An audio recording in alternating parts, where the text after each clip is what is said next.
¿Cómo están? Muy buenas noches, bienvenidos a Bote Pronto. Hoy es lunes 2 de noviembre. Antes de empezar, quiero decirle que mañana no va a haber Bote Pronto. Mañana usted tiene que estar en esta misma pantalla, en Milenio Televisión, donde tendrá la cobertura más completa pues, de lo que va a pasar en Estados Unidos. Creo que usted ya sabe, no se lo tengo que decir. Mañana Estados Unidos elige a un presidente entre Joe Biden y Donald Trump.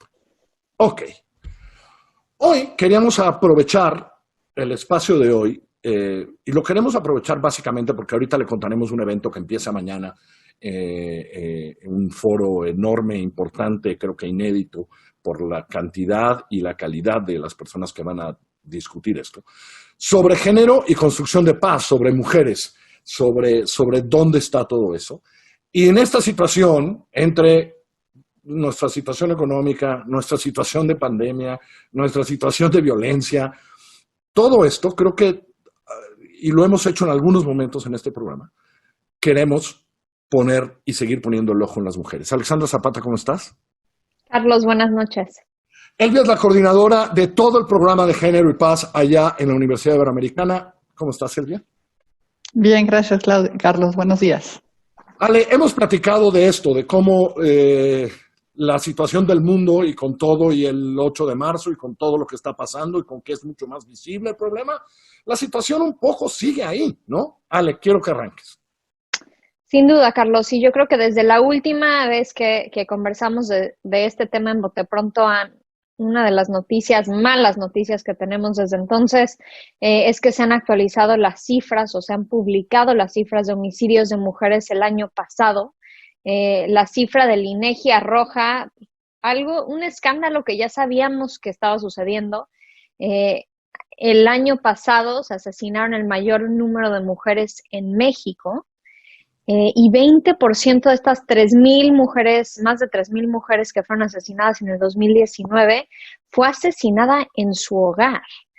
Y frente a esto tenemos una serie de políticas públicas que han cancelado recursos para cualquier programa de apoyo que pudiera ayudar a reducir esa cifra. Evidentemente necesitamos política pública para reducir los más de 3,000 homicidios, pero este en particular habla de una violencia doméstica que no se está atendiendo, que en términos de política federal se está ignorando, con campañas que tenemos de contar del 1 al 10, y por eso creo que es tan relevante este foro que presentaste y del que estás hablando, y que Elvia nos podrá platicar más, porque cuando hablamos de construcción de paz en todos los niveles, el primer nivel es el del hogar, y es en donde más se necesitan estas conversaciones con enfoque de género, porque literalmente, Carlos, nos están matando en nuestras casas y se necesita hacer algo al respecto.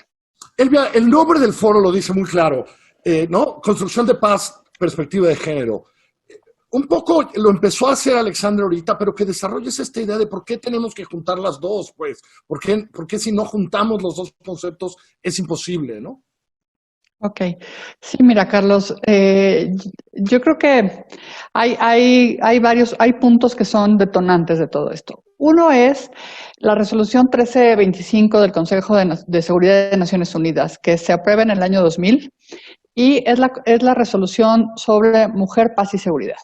Entonces, a partir de esta resolución, pues se asegura la importancia de la igualdad de género en la construcción de paz, la importancia de analizar los impactos de los conflictos con perspectiva de género, diferenciando los impactos de la violencia en hombres y en mujeres, y al mismo tiempo poniendo el acento en la importancia de que las mujeres participemos en las negociaciones de paz. Entonces, a partir de esta resolución de Naciones Unidas vienen otras que empiezan a hablar sobre el tema de violencia sexual en los conflictos. Y se empieza a catalogar ya como un crimen de guerra, como un crimen de lesa humanidad, ¿no? Entonces se habla ya de hacer una base de datos donde estén aquellos que han agredido sexualmente, etcétera, y se empieza a poner la mirada en esto que antes se consideraba como un daño colateral, ¿no? No se consideraba que fuera un crimen o que fuera algo sumamente grave estas violaciones. Pero al mismo tiempo, ¿qué pasa? Todo el lobby de mujeres, de feministas por la paz, que llevan trabajando esto desde el 1918, cuando se crea, 18-19, que se crea la Liga de Mujeres, Liga Internacional de Mujeres por la Paz y la Libertad. Ellas ya ponían, hacían propuestas a nivel internacional que en ese entonces se descartaban porque pues son mujeres, ¿no? Eran mujeres, pero ellas ya hablaban de desarme, ellas ya hablaban de la violencia sexual en el matrimonio, ellas ya hablaban de muchas cuestiones que hoy en día pues ya tenemos como muy claras, muy evidentes, y sobre todo lo que se hablaba es, ojo, tener paz desde la mirada de la paz positiva. No es que tengamos a la Guardia Nacional allá afuera, no es que tengamos militares en las calles, eso no es la paz. No puede haber paz cuando la violencia en el espacio privado es una constante, se le llama el continuum de la violencia. Pero tampoco puede haber paz cuando está esta violencia también constante contra los grupos de la diversidad sexogenérica, contra las personas migrantes, contra los pueblos originarios. O sea, no puedes hablar de paz porque tienes militares en las calles, ¿no? Y a lo mejor, Ale, ahí es donde la política pública se ha equivocado hace mucho tiempo en México, ¿no? Es decir, esta idea de el orden público tiene que ver con policías, o si ahora va a ser el ejército, va a ser una policía única, y qué tal estas policías estatales, y si capacitamos a nuestra policía no sé qué, ¿no? Un poco, Ale, lo que oigo de Elvia es eso, ¿no? Es decir, sí tenemos que cambiar el enfoque, ¿no?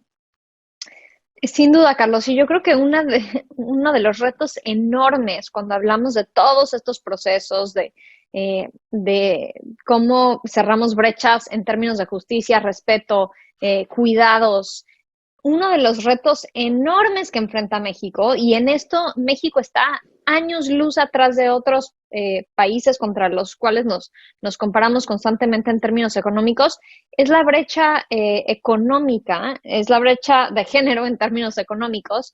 Y tú has dicho varias veces en este programa, Carlos, que el secretario de Hacienda está muy consciente que México tiene una brecha en términos económicos que es absolutamente insostenible y que le pesa muchísimo a la economía mexicana.